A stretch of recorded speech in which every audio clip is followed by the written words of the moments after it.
Welcome to Tailgate Talk. Ritter and Tasker in studio. Wags out baseball coaching again this week, but next week we have confirmation. Wags is going to join us, and next week, if you love deer hunting and are already getting the itch and thinking about deer hunting, we're going to have a whole show dedicated to, it says Tasker smiling at us from across the room, to whitetail hunting and prep for the fall in whitetail hunting, because I know that both you and especially Wags really involved in the prep of stuff. So we're going to get that whole conversation going, get a couple other people involved, and get some great info for you as you start to prep for whitetail season, which we're now inside 100 days before bow season kicks off in the state of Wisconsin and much of the Midwest. Shorter Super if you're exciting. in other parts of the country. Yeah, it's super exciting. I've had my countdown just waiting for it to be less than triple digits, and here we are. So do you have like an actual countdown on your phone to things like that? Is that the only countdown, or do you have like countdown to my anniversary, countdown to my birthday? No, nothing else. Why would I have any of those other things? Nothing is more important than opening day of bow season. Understand that. Yeah, 3 months. What I don't like about this countdown app, though, is it tells me the exact number of days, like when you look at the home screen. But then when you click on it, it's like 3 months, 7 days, 13 hours, 30 minutes, 40 seconds, 39 seconds. Oh, it gives you like right So I would down. rather actually just see, like, I just want to know, okay, it's 98 days or 97 days and 23 hours or whatever until, but that's fine. Yeah, no, that's the only one that I have. That's the only one that's really kind of on my mind right now. So, but it's exciting. I know that we've been waiting for Wags to get back in, and he's just been kind of crazy with baseball season. So, but, we've all had a bunch of messages going around. There's just been so many different things going on. That's been kind of funny to talk about. And this morning you had a couple exchanges with the gobbler out back, and that's what happens from time to time here at the broadcast. So we've talked about the turkeys and stuff that are all over the place. We talked about King the deer, which is still waiting for him. But I had noticed, I looked behind me, and there's like this giant tom standing on the hill right behind me. So I get outside, and obviously, I can't have a tom out there and me not interact with it.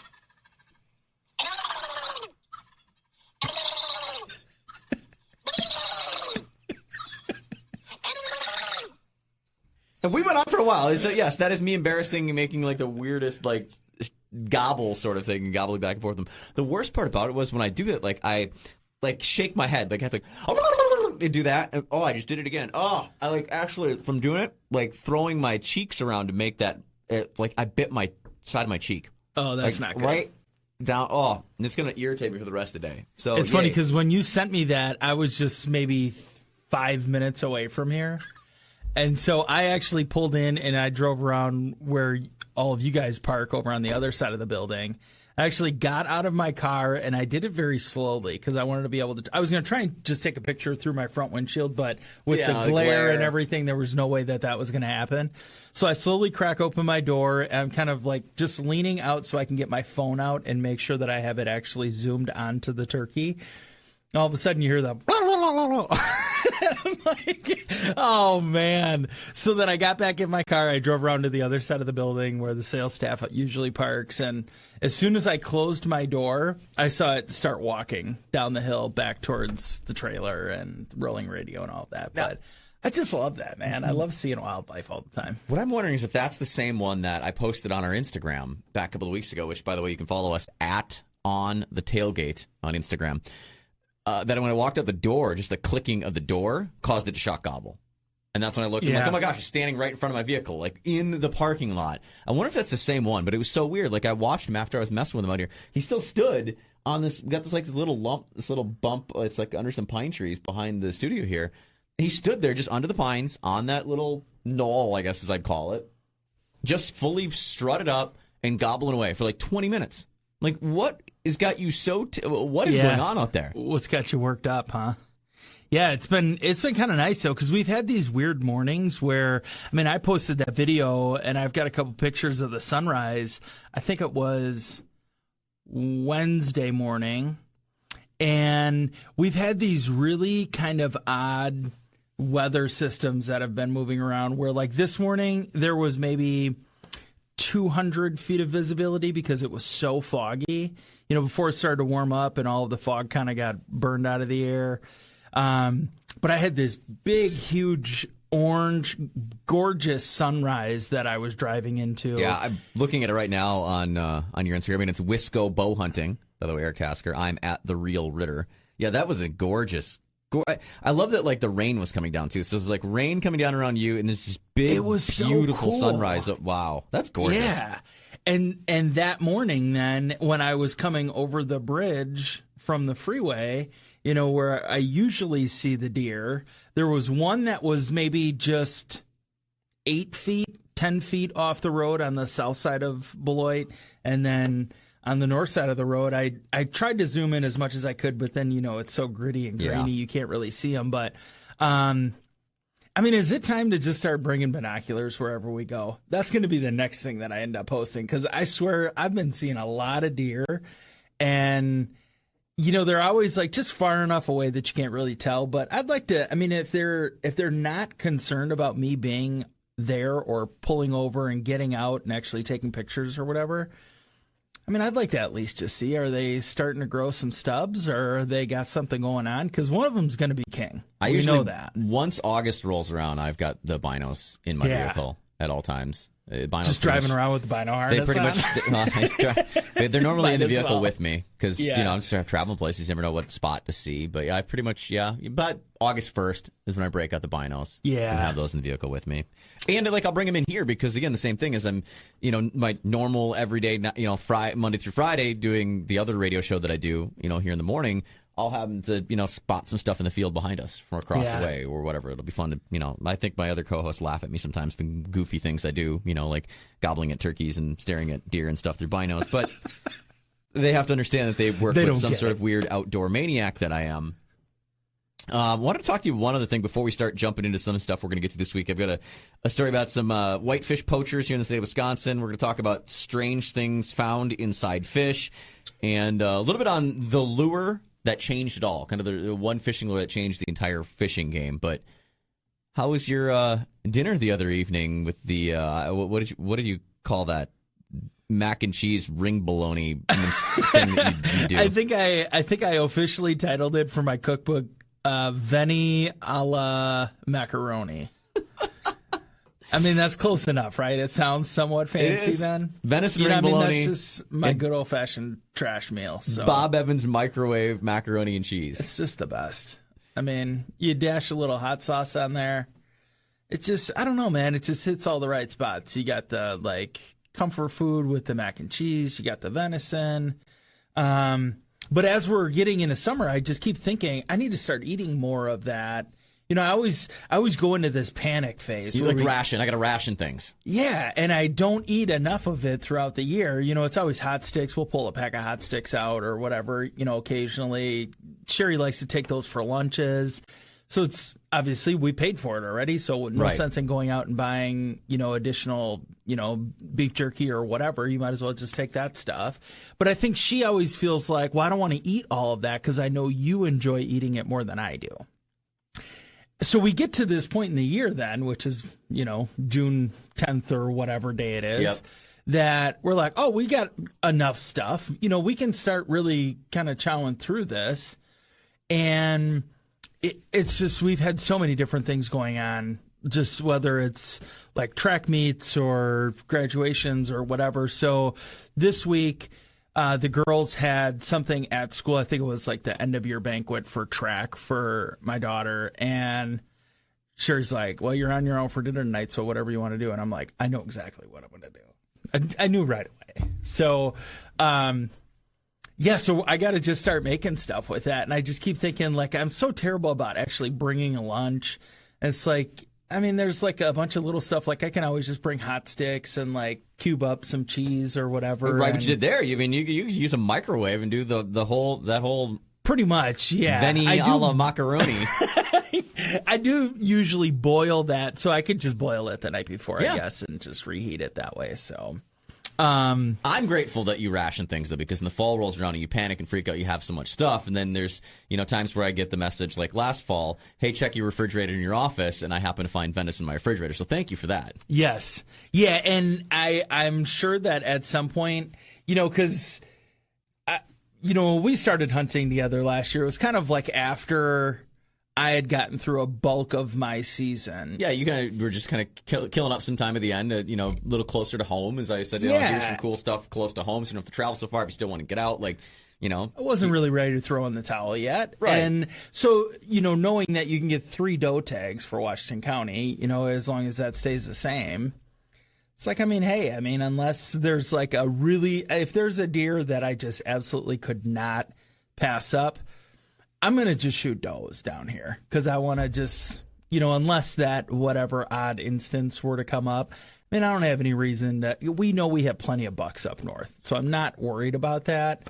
I say that now, and then it's going to be 3 weeks, 4 weeks into the bow season. I'm like, I need to fill my buck tag. Right. We talked about that last week in the show. You brought up the point of noticing a lot more road kills on the road and whether that correlates to higher deer densities. And, we talked about it that it's here around the Washington, Ozaukee, Milwaukee, Waukesha counties where all that is. So, I think there's something to it if the DNR is willing to give that many bonus tags for antlerless in, some of these Milwaukee Metro County units, where we are. That tells me that there is a higher density of deer and maybe less hunters. And so, the issue of wanting to control populations, not just necessarily for, it used to be car insurance industry used to get the big, it's all for the car insurance industry. They want you to kill the deer so there's less accidents. Well, now we start looking at CWD and everything that's going on there. There is a certain amount of a healthy population that keeps things like that from spreading so quickly. So there's that delicate balance. So that to me says there's plenty of does in the metro areas. Yeah, we'll be all right. We'll be able to fill a couple tags. I won't pass on them like I was doing last year. I passed on, we talked about so many does and smaller spike bucks, because I got that, as Wags referred to it as that Buffalo-Trempealeau County syndrome. Yeah. I got to look at the beast, and then I didn't want to see anything but the beast again. And so it was the constant game of cat and mouse to try and track the beast down. Yeah. Yeah, that's the nerve-wracking thing about having, you might have 3 antlerless tags, but unless you actually are able to, gun hunt and bow hunt in the same area, you're really going after that one buck wherever you are. I've got the one up north that I've been looking at getting shots of for 2 years now, pictures of, not shots at. For 2 years now, and it's that's the deer that I know I would like to harvest with my bow. If that happens during gun season, great, but unless you're hunting in the same area, the only way you can overlap with 2 buck tags is if you're archery hunting and fill your gun tag with archery tackle. So, but we're even fortunate for that, because I was just listening to one of the Meat Eater shows, and the Huff buck, the U.S. record for typical deer, he's an Indiana guy, and they have 1 buck no matter what. You only get 1 buck tag for your entire season. So we're even just fortunate that we get 2. So I'll just be thankful for that. Absolutely. We'll have more talk on prepping for whitetail season again next week. Wags will be back on the show. Tailgate Talk, or it's brought to you by our friends at Buck Rub Outfitters. You can check them out off of Silverdale Road in Pewaukee. Yes, we mentioned that next week we're going to talk a lot about preparing for whitetail season. You got to get ahead of the curve. You get ahead of it to make yourself successful. If you're a bow hunter, as we're less than 100 days to bow season, that means shooting your bow. That means getting your bow tuned up. That means any of the maintenance, any of the things, even just get your bow inspected. Buck Rub Archery, fantastic place to do it. They will inspect any brand, anything. They also sell, service, have an awesome 3D course that you can shoot outside. They've got a couple of courses inside, including 3D scenes. Just an awesome staff to help you out there. Buck Rub Archery, again, Silverdale Road in Pewaukee. You can look them up as well, buckrubarchery.com. Want to talk about fishing, because it's summertime, right? That's what we're supposed to do on the show, talk about fishing. Yeah. Did you hear the story about these whitefish poachers up in Menominee, in Marinette, Wisconsin, right there, the Menominee River? Apparently there's 3 guys, one from Michigan, one from Wisconsin, and one from Illinois. This is gosh darn Illinois folks, that were going up there, and when the whitefish, they'll get into the river in the Menominee River, and it gets really shallow. Yeah. And you can, see them from, I forget the street, but it's the bridge that literally overlooks Michigan and Wisconsin. As you drive over the bridge, that's the center point to, between the 2 states. They're fishing off of that bridge. And poaching, they were just snagging fish, foul hooking them, and just filling coolers. And as the DNR, I guess, crashed in and tried to get these guys, they said that it was so like extensive that these guys actually had like false floors and stuff built into a car, and they're just like stuffing fish everywhere they could. Wow. Like, it was a blatant mission that they said these people, that they just came to get as many fish as they possibly could, and then they were just going to go. So people in Texas are worried about drugs, okay, being in false floors and all of that stuff. And in Wisconsin, of course, we have a poaching problem with fish where people are putting false floors in their vehicles for that. This isn't new. They say that it started back in 2019.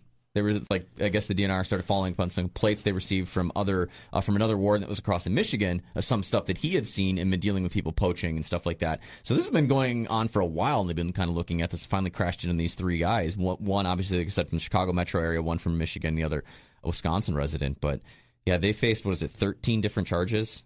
I mean, or 29 citations that include exceeding the daily bag limit of whitefish, intentionally snagging fish, and failing to release foul-hooked fish.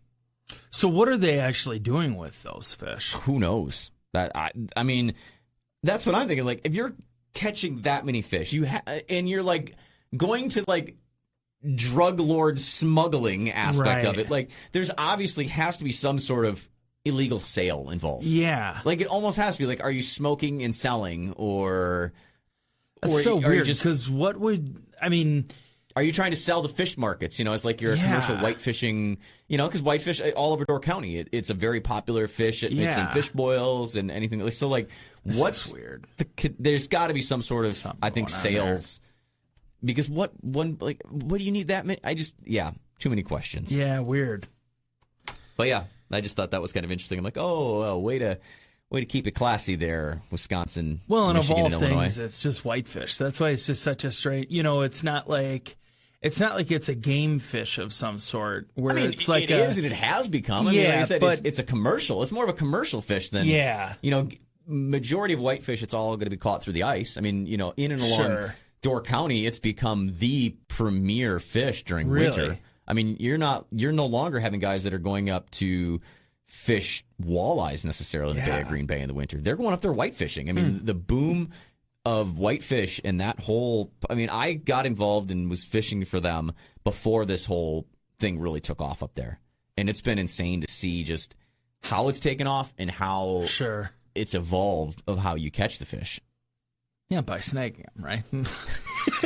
I mean, whitefish typically live far out. Like they live really deep, other than when they spawn. Yeah. But as they're coming up, and I think the gobies are a huge part of why it changed so much on the Upper Great Lakes and Lake Michigan specifically, is as those gobies got in there, that's what they're feeding on, is the really small little gobies. Because the whitefish is a bottom feeder. Yeah, those are a major invasive fish as well, the gobies, right? Yes. Because I remember that from Lake Erie where that was a problem. Played a big part in not only, like I said, whitefish, but smallmouth bass. That's what's made the bass absolutely boom and create, the world-class fishery that Door County is. Yeah. And, walleye. They're providing forage for all of it. The gobies cleaned up the water with the zebra mussels. The zebra mussels came in, cleared up the water, but then the gobies were, like, eating the zebra mussels, so that kind of cleared some of the zebra mussel problems that were going on, and now the gobies are foraged for, it's, the whole circle of life. That's crazy. As all new things come in, something else finds a way to eat it or utilize it. But yeah, speaking of Door County, I'm so excited next weekend. Yeah, how are you actually feeling about it? I mean, are you like, I'm ready to do this? Yeah, I'm feeling good. I'm not going to divulge any. I guess I don't know if people will really care to hear about it, but I'll post tournament recap maybe on the show in 2 weeks of what my game plan was going into it, how I went about it, what happens. Like I'm talking about it like I know what's going to happen in the end. I don't know. Like I could completely blank and not catch any fish, but I'm just excited to have a kayak tournament on my home body of water. That's my spot. Like that's where I cut my teeth, is fishing smallmouth on the Bay of Green Bay and all over Lake Michigan. And so to start there, I'm super excited. And I've fished plenty of tournaments and stuff on boat, but like again, this is my transition from the co-angling, sliding fishing from boats to fishing in a kayak. Yeah. It's a completely different game, completely different approach of things. And yeah, so it's been a lot of my wife said to me at one point earlier this week, she looks over on my phone, she looks at the phone, she goes, "Oh, maps again." So I bet this next week and a half is just going to be like school for you, huh? Just constantly studying. And like, it's Kind of. I mean, I know what I want to do, but there's always that second guessing. I keep second guessing myself. Yeah. So I think I've settled in on a plan, though. I think I settled in exactly what I know I'm going to do. I mentioned I'm Brandon Polnick, which, by the way, congrats to my boy BP. Brandon's wife Tiff had their baby on Thursday, like early morning or like late Wednesday night.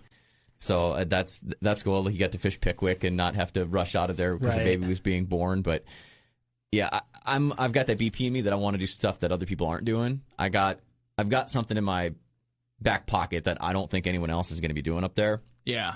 And so that's where I think I'll either do well or I'll fail based on that, and that's fine because I'm gonna fish my fish. I'm gonna do what I know I can do and do something that I think is a little different. Yeah, it's crazy though because it had to have been 2 months ago that you actually signed up for this, but it's been months since you've been talking about it. I know. And then when I talked to you earlier this week, you're like, "Oh yeah, it's next weekend."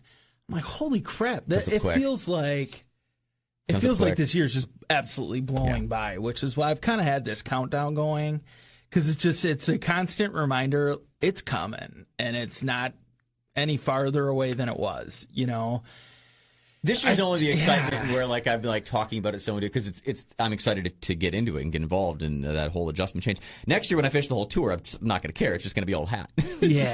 It'll just be I'm doing I've got this and that but I'm just excited to tear off the Band-Aid and get going. It'll be more of a consistency thing too. I mean, I remember back when I was doing races, Ironman was the big one, and that was the one that it doesn't matter how much preparation, how good I felt, I was going to be nervous no matter what because it was like it's a huge endeavor. And to get to the day of is a big part of it. But then just having everything go well that day is just it's a constant concern. But it's all the little races that lead up to it where it's like, okay, I know everything I need to pack. I know everything I need to do the day of. I know everything I need to do in the race, all that stuff. So next year will be all of the little races, even though they'll be that's substantial things. What all this is. I mean, the tour that I plan to fish next year with, this. It's not like I'm fishing the Bassmaster, right? But because I know I don't want to start there. You can't start there. Like that's not how it works. Like I gotta go. Like I gotta start all over again, and I need to grind my teeth, locally and regionally, I should say. And then eventually, yes, that spoiler alert is the plan to then jump into a national tour or at least an event or two in one of the national tours. Yeah, probably 2-3 years down the road. Yeah.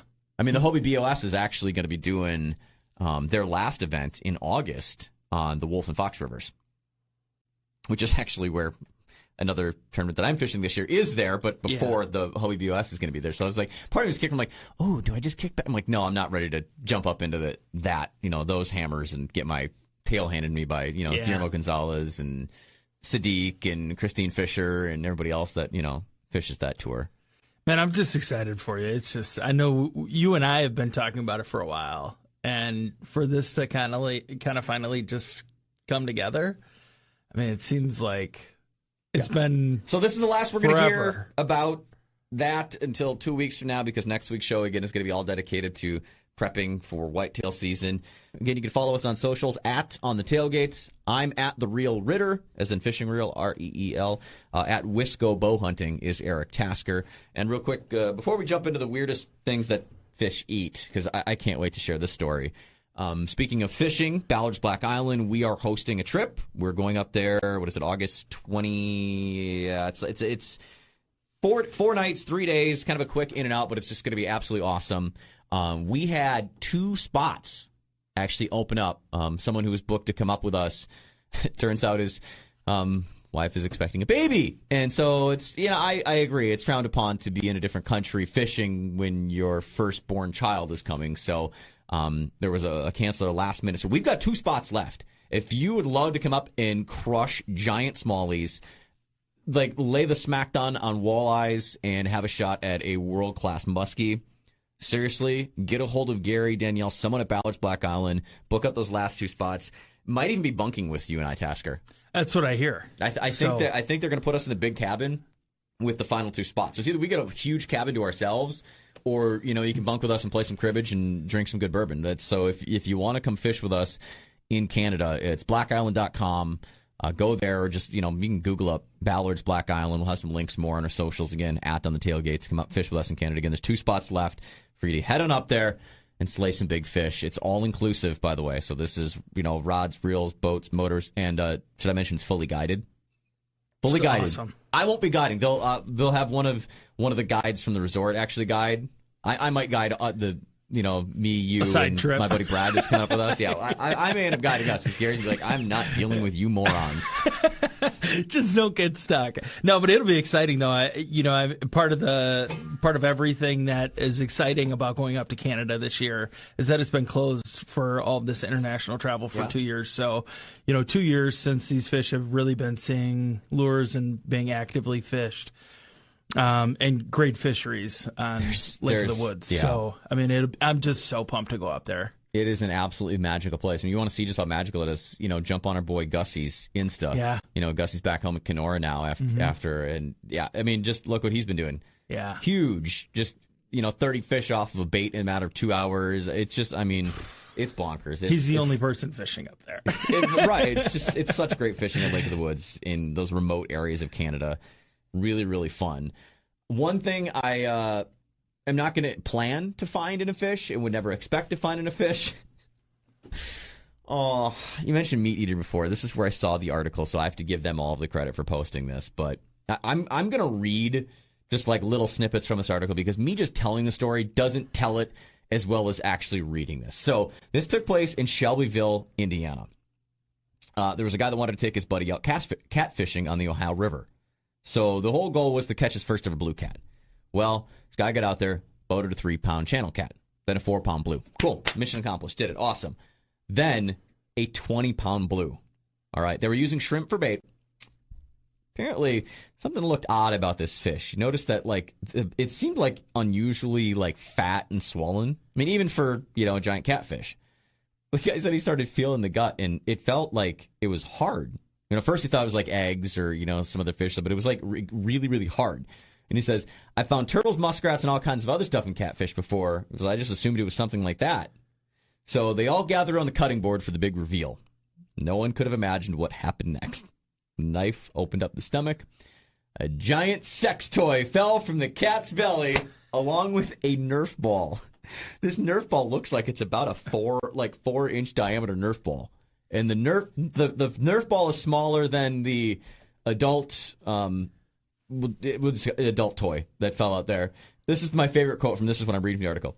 It came sliding out and we all started laughing. My wife tried to cover my 3-year-old daughter's eyes. She hasn't stopped asking what it is since. Oh, man. Looking at the pic, it is... I'm trying to not use words because, radio, you can't describe things. It's a rubber phallic thing with a suction cup on it. I'll leave it there. You can Google, use your imagination, whatever it would be. But yes, there was, something found inside of it.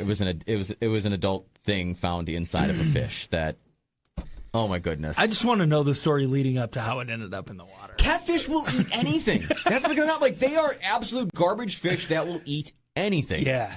Do you often cut open stomachs of fish when you're cleaning them, Eric? No, because I think if it was something like this. I do everything. Anytime I'm cleaning fish, I'm always curious what they're eating. That's what I said. I know with, the gobies that whitefish are eating them. Sure. Open whitefish, and it'll be little tiny gobies inside of them.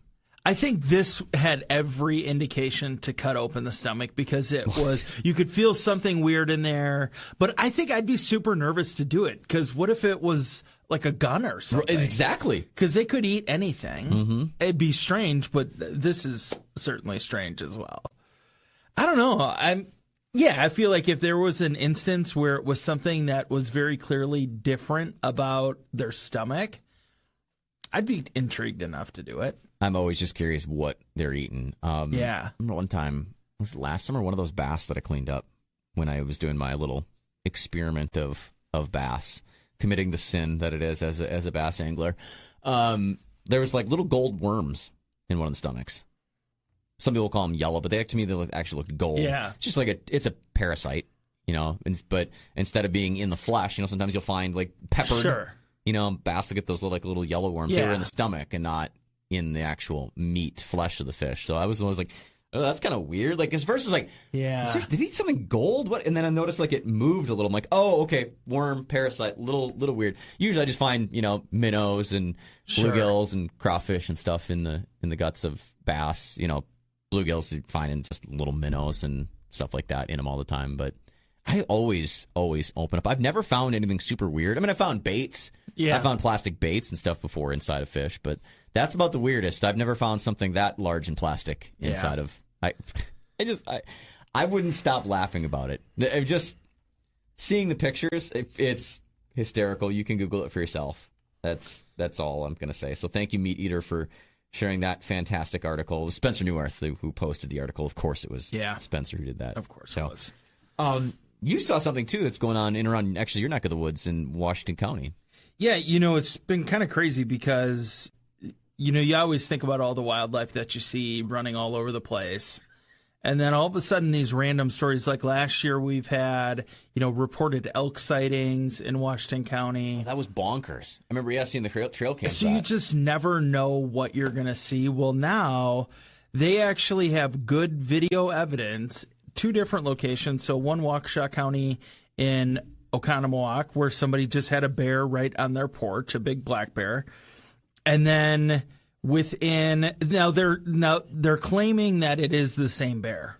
Now, whether or not that is the case, I don't know. But I mean, it looks similar in size, and the fact that it's just one single individual bear, good chance of that. I mean, so I can't think anything other than it actually being the same bear. Ventured 13 miles north. Yeah, I can see it. To Hartford in 12 hours. So one night in the evening, they had the bear on like a Ring doorbell in Oconomowoc. The next morning at about 5:30 a.m.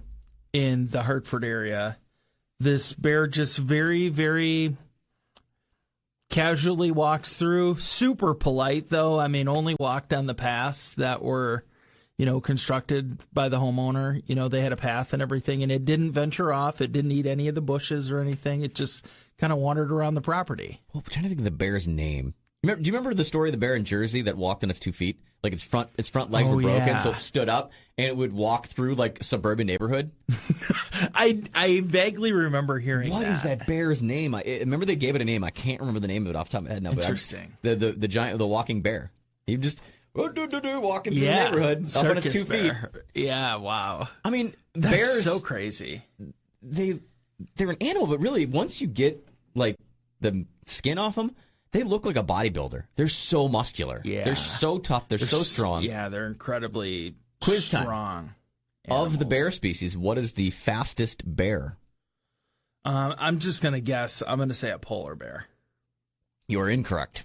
Okay. Polar bear is actually the slowest. Okay. Well, it's because their muscles are always cold. Right. Grizzly bear. Okay. Can run 35 to 40 miles per hour. That's terrifying. That is terrifying. Black bears run around 30 miles an hour. They say polar bears can only run about 25 miles an hour. Wow. A dog is not going to really outrun a bear. No. Usain Bolt, the fastest man in the world, couldn't outrun a bear. That's impressive to think bears can run that fast. It's scary, too, at the same time. And you don't really think about that, I guess, or I don't really think about that, I guess, because you always just see them moseying around. You never really see them very aggressively running anywhere. Well, I think of Dalton Roach. Remember the Major League Baseball player, the pitcher for the Cardinals that we had on the show? We talked to him here about his experience hunting in the Eau Claire area last year when that black bear just crawled up the tree next to him and put his hand on his back. It was like, and how fast that bear shot down the tree and took off. Like, I think back to his video of that, and I'm like, no, they are so fast. And I've seen videos of other guys in tree stands and how quick bears up and down trees. And that's the scariest thing about it, is that they are an animal, first of all, that they don't really know how strong they are. Mm-hmm. Whereas like if I were to shake your hand, I would know how hard is too hard to shake your hand. Some people don't know that. Most people don't know some that. People make it a point to they think the harder they shake a hand, the more masculine they are. Well, it's spoiler a alert. Thing. Not really. Not really. And that's where, they're so strong and they're so fast. It's no wonder they can climb trees as quick as they do. Every once in a while I'll see these videos on TikTok where people are in their tree stand similar to Dalton, where they just get up there in a matter of no time. It's wild, man. They're thinking that this bear is 350 pounds, probably about 6 feet is the best estimate that they have right now. Average size bear. In the news station reached out to a DNR specialist and just asked, how uncommon is this? And of course, it's pretty rare, for us to see bear this far south. But I don't know. I mean, they're coming. Bobcats. We're getting, I don't know. Some people are saying, mountain lions or cougars. I mean, whatever. They're the Milwaukee lion. Yeah. The reports in the east side neighborhood of the Milwaukee lion roaming around. And with that, elk. So there's just a lot. It's really changing. It's weird. I mean, I guess I don't really know what to think about it. I would love to see a bear, but I also worry because, we've talked about this. We've both got small dogs. Mm-hmm. So, and our dog is the dog that loves to be outside. So she could just be out on the leash for an hour and a half or 2 hours at a time. And, we constantly kind of keep an eye on her, but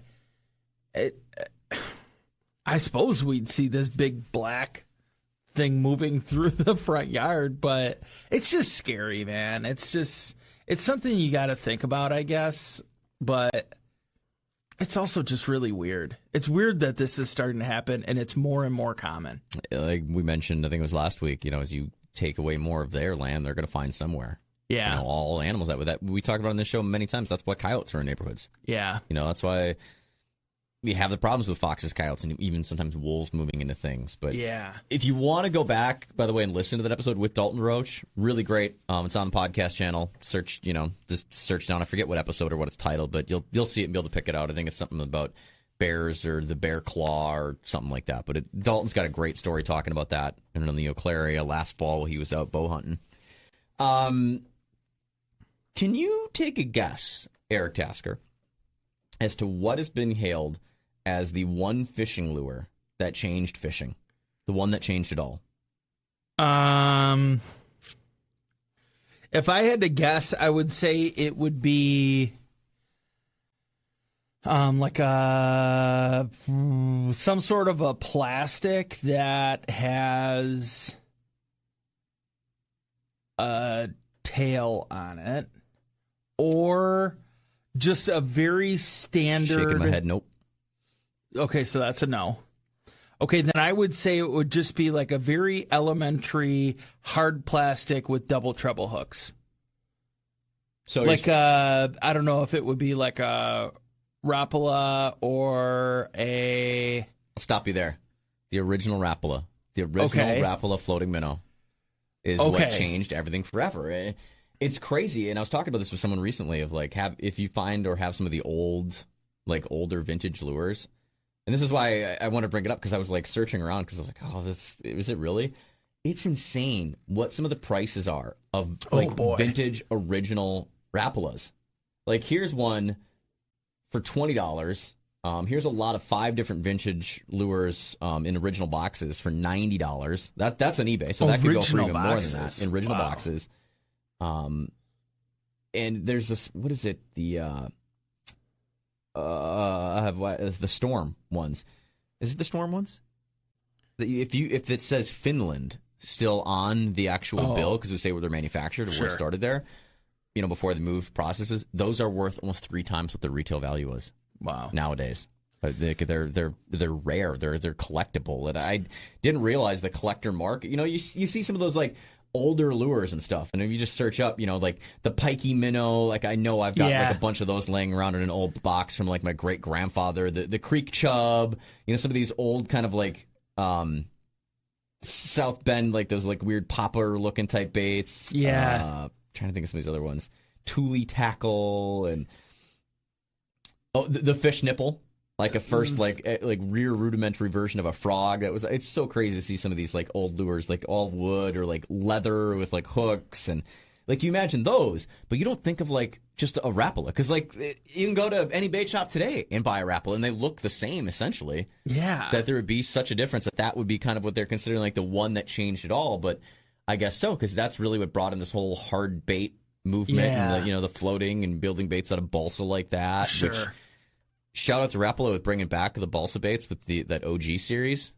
Yeah, that may have been what found its way into my my cart the other day as I passed through Cabela's on a last-minute tune-up. Yeah, I was going to bring that up. So how do you think these people just have all these antique, we'll call them antique lures, still in the box? Is it one of those Mr. Ritter fishing shopping trips that you just throw a bunch of stuff in the bag and then you just have more than enough stuff and you kind of forget about them and they just sit in your tackle box for 40 years? How do you think that happens? I actually thought of Eric from Okayest Hunter. And of course, they have Okayest Fisher. It's their other kind of side brand that they're starting up with fishing stuff. And I'm like, this is like a perfect meme type thing for those guys to put together. Like, I should just send it to them and give them the idea. Or if you just take it, whatever. It was like, just take it. Why do bass anglers end up with so much crap and so many lures? It's because, more specifically, people that fish in any sort of tournament. Because what do you do before every time? You got to go out and get only this color works on this body of water on this weekend and this. So you buy all kinds of crap that you might use once, and then what happens? Goes in the bin. Or you might not use them at all. Right. And so this is how when you're like, I've got all this stuff, and still what do? Oh, I got to go pick up this last minute couple of this, couple of that. Wow. This is how we all end up with so much. Like, there's something to it. There's an idea for a meme for them to steal it and use there, because it's so true. I just thought to myself as I left Cabela's the other day, I went in to just pick up 2 or 3 quick things. Like, I was expecting like maybe $30. No, I pretty much hit the copay there. And I looked at my little guy, I'm like, well, that escalated quickly. Yeah, but I don't know. That's what's hard about it. You get out and you just want to be prepared for it. And then all of a sudden you've got 14 packages of plastics and I don't know. Yeah. The hardest part I've found shopping with my son, he loves to go to Cross Bellas, as he calls it. Yeah, okay. He loves to go in there because, you look at stuff, whatever, but then he wants to pick out stuff and wants to get stuff. So occasionally he'll just start grabbing things. We need this bait, and just throwing things in my basket. And if I'm trying to keep track of him and find what I'm looking for, there's things that just accidentally get in a basket that I did not intend to still be in the basket by the time I get to the checkout. And once I get there, there's usually a line of people, and I'm not going to be like, oh, no, I don't. It's just all right, put it in the truck, Bob. I guess I'm just paying for it all. Okay, so what about this? Here's an idea for you. So why don't you, when you go with him, say, we're going to pick out 4 different lures. Yes. Whatever you want, it doesn't matter. With some restrictions, okay? You don't want to buy $65 I was going to say, musky because baits, he's going to be, exactly, he's going to be the kid that he's going to do one of 2 things. He's either going to grab the biggest, flashiest crankbait he can find, so some sort of musky bait, or he's going to find some sort of Disney or Disney princesses bobbers lures type thing, and that's what he's going to want to pick out. So that's all part of it, right? So he did win last year though at a Fleet Farm trip when he grabbed one of the Berkeley Chapos. That bluegill pattern one that I love. Yeah. He grabbed that and he's like, I'm like, okay, pick out any lure on this in front of you. Sure. And he grabbed that one, and that's been all of my topwater fish. Last summer, all the topwater fish I got was on that exact bait.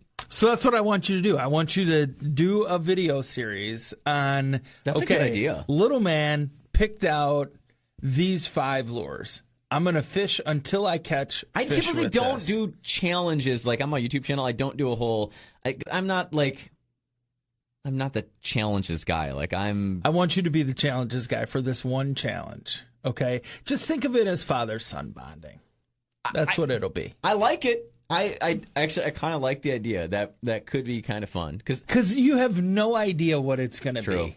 True. And you can just go out one day and you can say, okay, I'm going to rotate through these 5 lures or these 4 lures or whatever it is, and just say, all right, I'm going to just see what happens. I'm going to just fish until I catch something. He is getting smarter, though. At least, I joke that he'd pick out that. I do honestly think in the back of my head, I think he would pick out stuff that I would use, or he'd grab something he knows that he's seen that I have. I feel like he's starting to, he did that the last time we stopped through for something.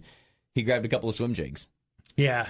And I was like, son, you know how Daddy likes to fish. Like, Yeah. and even in college study, I'm like, well done. I'm teaching you well. We're getting the program down. So it might not be as difficult as you think it might be, but I would be really curious because I would like to see just what your worst impression of them would be.